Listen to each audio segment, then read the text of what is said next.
IBA Grads, Gateway to Your Desired Future.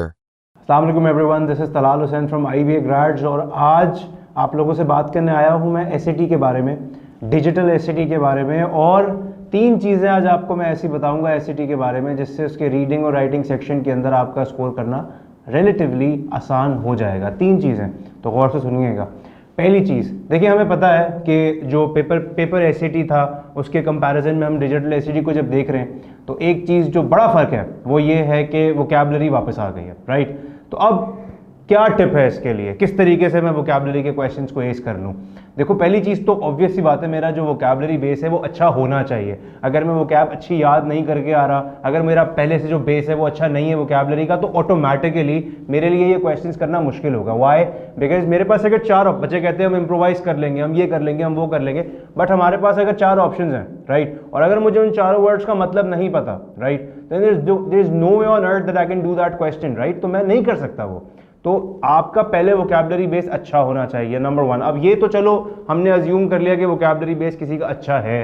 दूसरी चीज़ क्या है?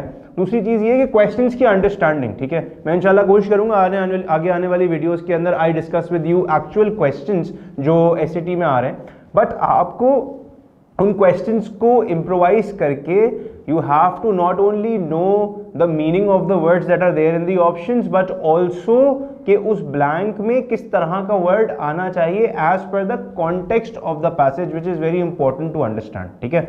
एक तो ये चीज़ है, अगर आप ये कर लेते हैं तो SAT में जो एक बड़ा कंपोनेंट है क्राफ्ट एंड स्ट्रक्चर, 28% उससे क्वेश्चंस बन रहे हैं, उसमें समझ लो एक बड़ा कंपोनेंट वोकैबुलरी के क्वेश्चंस का। I can tell you safely कि 7 से 8 सवाल आपके पास वोकैबुलरी के आएंगे, वर्ड्स इन कॉन्टेक्स्ट के आएंगे। 54 क्वेश्चंस टोटल हैं, बहुत बड़ा कंपोनेंट है ये, ठीक है। तो वोकैबुलरी के ऊपर आप लोगों ने हल्का हाथ नहीं रखना है, अच्छे से उसकी तैयारी करनी है, याद करना है, तो ये आपके सवाल अच्छे हो जाएंगे। दूसरी चीज़, कुछ चीज़ें ना SAT में वाकई मुश्किल है, बट कुछ चीज़ें इतनी आसान है कि अगर आप उन पे थोड़ा सा फोकस कर लें तो आपको वो बड़ी आसानी से मार्क्स दिला सकती हैं, ठीक है।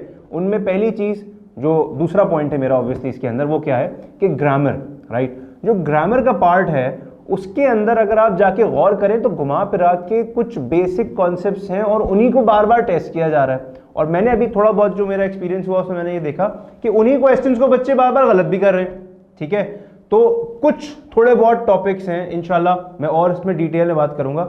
अगर आप उनको समझ लेते हो, ठीक है, और अगर आप उनके ऊपर काम कर लेते हो जो स्टैंडर्ड इंग्लिश कन्वेंशंस के अंदर वो पूछ रहे हैं, नेमली सब्जेक्ट ऑफ एग्रीमेंट के ऊपर बात कर रहे हैं वो, प्रोनाउंस के ऊपर बात कर रहे हैं वो, टेंसेस के ऊपर बात कर रहे हैं वो, ठीक है, बाउंड्रीज के अंदर वो पंक्चुएशंस के ऊपर बात कर रहे हैं, इससे बहुत सवाल बन रहे हैं, ठीक है।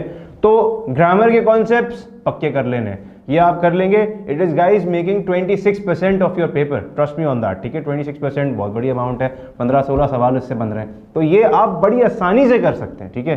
तो एक तो वोकैबुलरी वाली चीज़, एक आपकी ग्रामर अच्छी होनी चाहिए। तीसरी, देखो ऑब्वियसली बात है, एक बहुत बड़ा पार्ट है पेपर का जिसके अंदर रीडिंग है और वो है, लेकिन आज मैं उस पर बात नहीं कर रहा हूँ, ठीक है।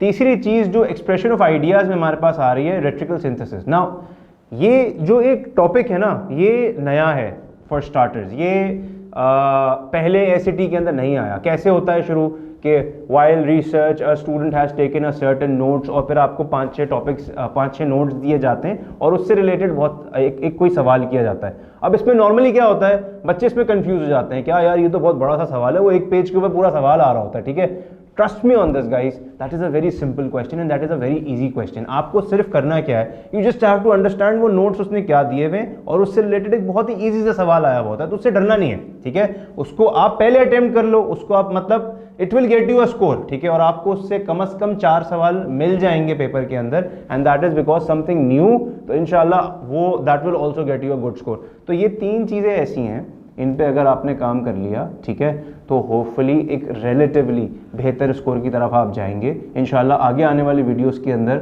मैं और कंपोनेंट्स को भी डिटेल में डिस्कस करूंगा। That is Talal Hussain, thank you so much, अस्सलाम वालेकुम।